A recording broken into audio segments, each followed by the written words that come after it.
బీహార్ ఎన్నికలు ఈ ఏడాది ఆఖరికి జరగాలి. ఇంకో 3-4 నెలల్లో దానికి సంబంధించిన ప్రక్రియ ప్రారంభమైపోతుంది. ఈలోపుగా ఎవరి ఎత్తులు వాళ్ళు. ప్రశాంత్ కిషోర్ తన ప్రయత్నం తను చేస్తున్నాడు. తేజస్వి యాదవ్ తన ప్రయత్నం తాను చేస్తున్నాడు. నితీష్ కుమార్ తన ప్రయత్నం తాను చేస్తున్నాడు. అయితే బీహారీ ప్రజల్లో ఎక్కువ మంది ఇతర రాష్ట్రాలకు వలస వెళ్ళి పనిచేస్తుంటారు. మన దగ్గర ఇక్కడ వ్యవసాయ కూలీలుగా వచ్చేవాళ్ళు బీహారీలే.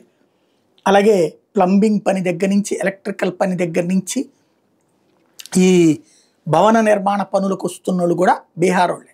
ఇలా దేశం నలుమూలలకి వెళ్తున్న వాళ్ళ సంఖ్య 2,75,00,000 ఒకళ్ళు కాదు, ఇద్దరు కాదు, 2,75,00,000. ఎవరైతే ఇలా పనిచేస్తున్న వాళ్ళందరి దగ్గరికి ఇప్పుడు బీజేపీ ఇచ్చిన సలహా, ఆయా రాష్ట్రాల నాయకులు, ఆయా రాష్ట్రాలను బీజేపీ నాయకులు ఈ భవన నిర్మాణ కార్మికులు వీళ్ళ దగ్గరికి పోండి, బీహారీలు ఎక్కువగా ఉన్నటువంటి చోటకు పోండి, వాళ్ళని కన్విన్స్ చేయండి, అక్కడ కావాల్సిన వస్తువులు అట్లాంటివి చూడండి. అట్లాగే ఎలక్షన్స్ అప్పుడు వీళ్ళందరూ బీహార్కి వెళ్ళి ఓటేసేటట్టు ప్లాన్ చేయండి. ట్రైన్స్, ప్రత్యేక ట్రైన్సే పెడతారా, బస్సులే పెడతారా, ఇట్లాగే అంటే బీహార్లోనే ఓటు హక్కు ఉంటుంది, వీళ్ళందరూ వెళ్ళి ఓటేసేటట్టు. ఇది బీహార్ బీజేపీ ప్లాన్ చేస్తుంది. మనకు గనక తెలంగాణ నుంచి బస్సులు పెడుతుంటారు ఎలక్షన్స్ అప్పుడు, ఆంధ్ర ఎలక్షన్స్ అప్పుడు చెన్నై, బెంగళూరు, హైదరాబాదుల్లో బస్సులు పెడుతుంటారు ఇక్కడికి తీసుకొచ్చి వదిలిపెట్టేందుకు. రిటర్న్ కూడా ఏర్పాట్లు చేస్తూ ఉంటుంటారు.